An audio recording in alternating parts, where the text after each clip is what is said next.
Good morning. Welcome back to the Broadcast Retirement Network.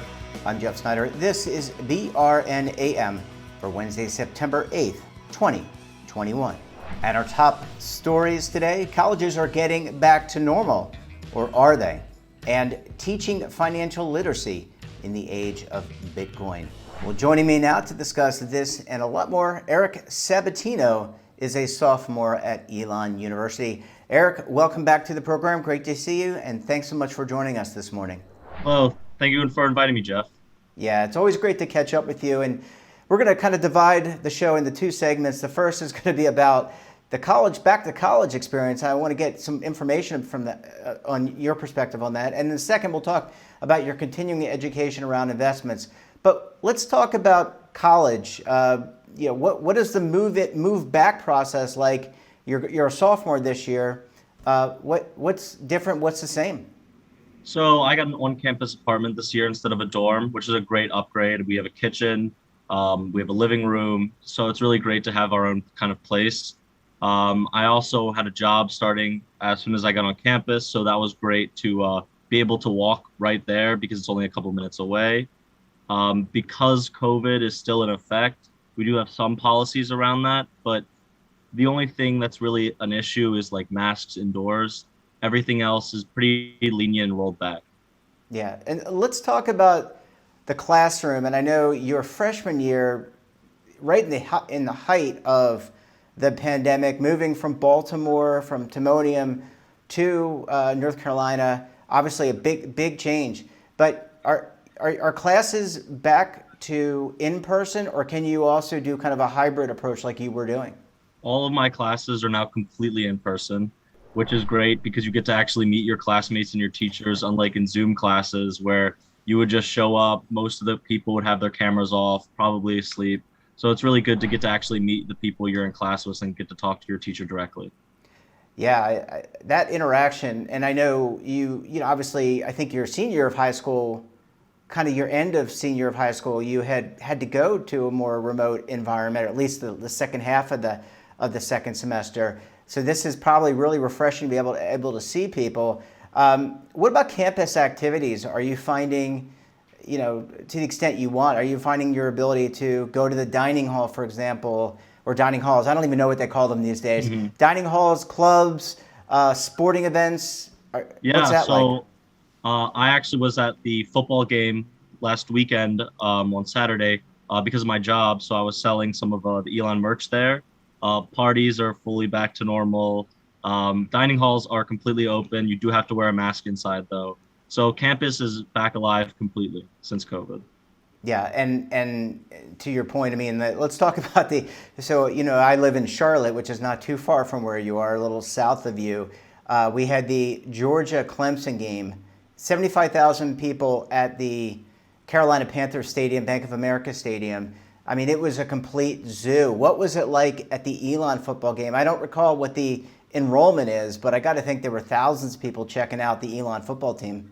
There were a few thousand, probably around 4,000 in total, like people there. But it wasn't as jam-packed as I'm sure that game was. Yeah, well, I mean, it was wall-to-wall people. I mean, just around our building here in Uptown, I mean, it was unbelievable. A sea of red for the Bulldogs and a sea of orange, I guess it was, for the Clemson Tigers. Eric, let's talk a little bit about, you mentioned the vaccination status and whatnot. What protocols are in place should someone come down with the pandemic? I got to think that the board and the people at Elon have laid out a plan learning from what happened last year. And if I recall, you may have had to quarantine yourself as well. I was quarantined. The plans are still relatively the same. There aren't as much consistently checking yourself as required last year. And there's not as much like worry about COVID spreading. So we're not testing a whole population like weekly or anything like that. But if you do get tested positive with COVID, you will have to get quarantined. Yeah. Which is the same as last year. And I know when we chatted last year, let's talk a little bit about the curriculum this year for you. And I think it'll help us segue into the second part of the show. I think you had an interest in political science, Yep. being a lawyer. What's on the docket for this semester and second semester? Or maybe second semester is too far out. But what are you taking in terms of classes this semester? Yeah, so I've decided I want to get an econ minor. So I'm taking statistical decision making as well as microeconomics. And then for my politics, I'm taking American political thought. And then I'm also taking Germany in the New Millennium, which is a German class, just because I like speaking German and it's just a passion of mine. Yeah, and you took German, if I recall, in high school, correct? Correct, all 4 years. Wow. So this is like, and you did it last semester as well? I did do it last semester. Okay. Wow. So yeah, you're going to be an aficionado. Maybe you could be some kind of advisor, or a diplomat even, or work in the diplomatic corps to Germany. That's not such a bad place to be. How are you finding the coursework? Obviously Zoom creates a challenge, but now you're in person. Are you finding it easier, harder? Obviously another year under your belt, so the level of expectation only goes up. Yeah, I would say you do have less time when you're not doing Zoom classes, because while you're doing a Zoom class, you can do other assignments. You can catch up on sleep. You can do whatever you want to on a Zoom class. But when you're in person, you have to walk to class. You have to stay at class the entire time and then leave.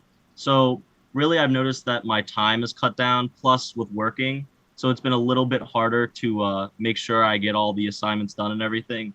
But the assignment and coursework is pretty much the same level of difficulty, except for like my political science class, which is like a level 300 class. So the writing is much harder. Yeah, a lot of writing, really reading. important to be, and reading, etc. Last question, and I have to ask you this because I brought up the dining hall. Lots changed since I've been in school. What types of food options are there? I mean, are there actual restaurants? I mean, I remember the cafeteria, and we're talking 30 years ago, Eric. Mm-hmm. But we did have some restaurants on campus. What's the food like on campus at Elon? So the food at our dining halls is pretty good. We have a lot of like options to choose from. We have about 3 dining halls on campus. One is like fully like vegetarian, and the other 2 are just like normal. And they have like some staples that stay there pretty like regularly, like at McEwen, which is the closest dining hall to where I live on campus or on my on-campus apartment. They always have a pasta bar and stuff like that, salad bar. We also have a pizza place on campus, Qdoba, an ice cream place. So there's a lot of options to choose from. Yeah, I'm sure But you can. I mostly cook.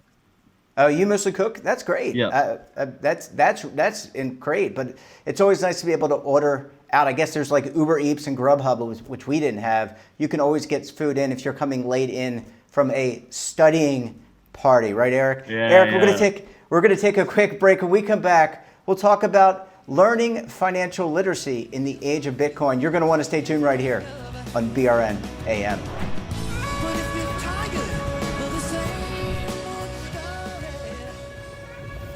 Imagine a new television network that will make you richer, healthier, and in control of your financial future.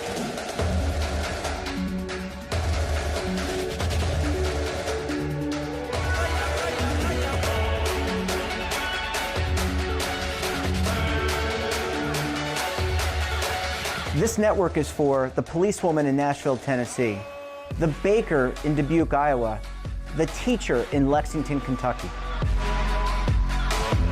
We want to make the idea of savings and retirement culturally relevant. But what do you see as a defining issue of the midterms? Especially for the smaller businesses. I mean, they are the lifeblood of the American economy.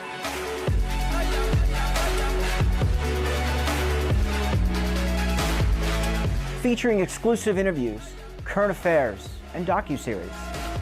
33 years old, you retired early. The philosophy is money only matters if it helps you live a life that you love. But you got to start thinking about retirement as soon as you get in. The Broadcast Retirement Network will drive very high engagement with premium partnerships. So this isn't retirement and savings for your parents or grandparents. This is for all Americans. And we're going to change the way you think about money.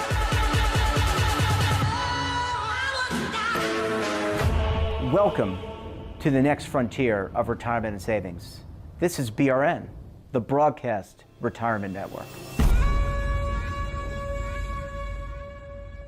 Are you stuck with a low credit score, a credit report and score that's causing you to be denied credit or pay higher interest rates than others for the same things? Then do what Terrence did and call Credit Repaired for your free credit evaluation to help restore your credit. I started thinking about buying a new house, and my score wasn't where I needed it to be. I called and spoke with one of the representatives, and we just had a good conversation, and I liked what he was saying. Just one call for his free credit evaluation was all it took to start back on the track to repairing his credit. I'm seeing the deletions and I'm getting the report, so I know something's being done. It does make a difference to me. All it takes is one call to get started. Credit Repair has given me a second chance to have a better credit score. Don't let a low credit score hold you back another day. Do what Terrence did and make the call for your free credit evaluation. Call 800-819-4152. That's 800-819-4152. Again, 800-819-4152. Welcome back. We're talking to Eric Sabatino, a sophomore at Elon University. Eric, thanks as always for staying with us this morning. Of course. Glad to be on the show. And I appreciate the dining hall. I'm actually, now I'm quite hungry, actually. Let's talk transition and pick up the conversation where we were, I don't know, maybe 6 months ago about your passion for investing. And I guess my first question is, in between that time, we've had GameStop, AMC. Do you get a lot of financial information from Reddit? Is that something that you and maybe your friends gather information there? I wouldn't say people inform themselves on Reddit. I would say they post their opinions a lot on Reddit. And I think that it's something that our generation does just to have fun and make fun of different types of investing. But I personally get most of my investment advice from looking stuff up online and going to websites that financial centers actually are connected to. Yes, and what about I mentioned Robinhood, but what about things like TikTok and Instagram? Are those maybe the former, not the latter? I think TikTok's very popular. There's different generations that kind of gravitate towards different social media platforms, but is that an area that you and maybe some of your circle of friends really connect with to get information? Or is again something like Reddit where it's just hey, we're talking about something fun here and let's just have some fun? I think it depends a lot on the person. So my roommate, he's on TikTok a couple hours a day. And I think that if you can find people that are reliable and you can trust on TikTok, I think it's going to become a very big platform, especially for investing, but for all types of new entertainment and new media. So I think that, it's going to be if financial experts are willing to take the risk and actually go on TikTok and spread good information instead of just having kids put whatever they want to out on there. Yeah, buy this, sell that. Eric, let's talk about your journey a little bit. I know when we chatted, you were heavily into saving and investing, and I think more passive investing. Has anything changed? And you mentioned education. Is Elon doing anything, or are you learning anything through different programs within the university or outside the university? Maybe the local banking, a local bank offering a program. How do you keep up to date with all that? So I recently got a joint credit card with my dad to increase my credit score, and I'm hoping to be able to get a credit card of my own on campus once I've been working my on-campus job for a little bit. But in terms of on-campus investing opportunities or any type of financial assistance, I'm not really sure about that. I haven't heard anything from either my econ class or my econ teacher or any other types of online resources. And you mentioned you're working, and I would imagine that some of that money is used for fun, but do you save a portion of that, or even offsetting things like books and food and going to the market? I mean, do you, and you don't have to answer this if it's too personal, but I mean, are you putting some of that money away? I know you find a lot of joy, in, as do I, in putting money in the bank or putting money to be invested. Yeah. Are you still doing that? Yeah, so I'm saving almost a majority of my money. Luckily, I'm privileged enough that my dad pays for most of my food and housing, and so does my mother. So I am able to save most of the money I make from Barnes & Noble. And because I'm working at Barnes & Noble, my textbooks were cheaper, and I was able to get some free merch from the warehouse. So I saved a lot of money from that job. So you're decked out in Elon shirts, socks, shoes, hats. Exactly. They pretty much are, that's your attire for the week. Of course.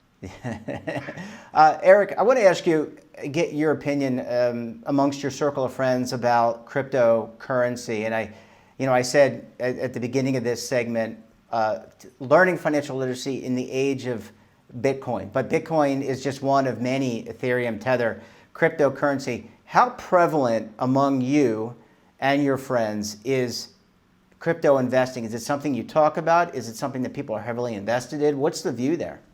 So I would say among people of my generation who are interested in investing, Bitcoin and Ethereum and all those type of cryptocurrencies are at the top.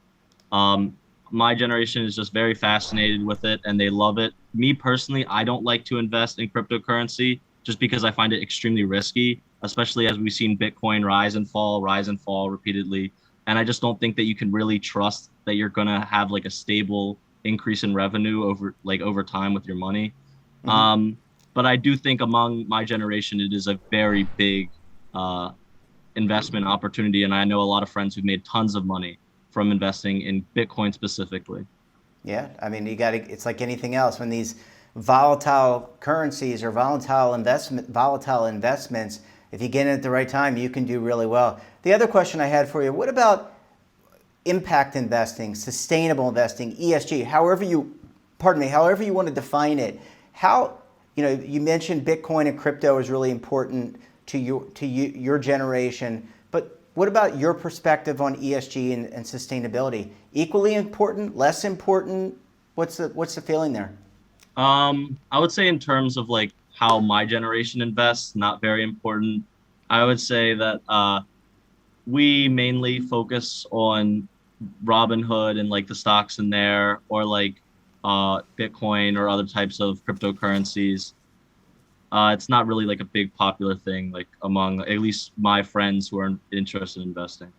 And you have friends, we're not just talking about within Elon, I'm sure you have a great group of friends there, but from your time in high school, you stay in touch with all I would think, a lot of your friends from your days in high school. Of course, yeah.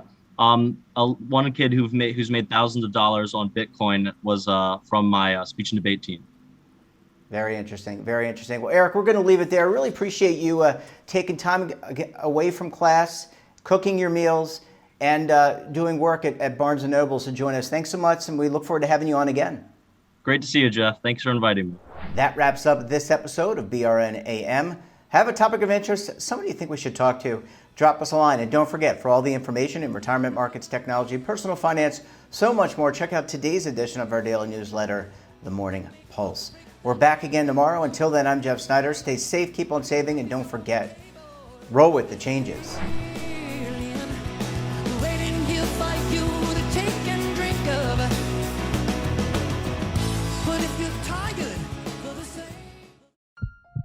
Are you being audited and do you owe the IRS $10,000 or more in back taxes?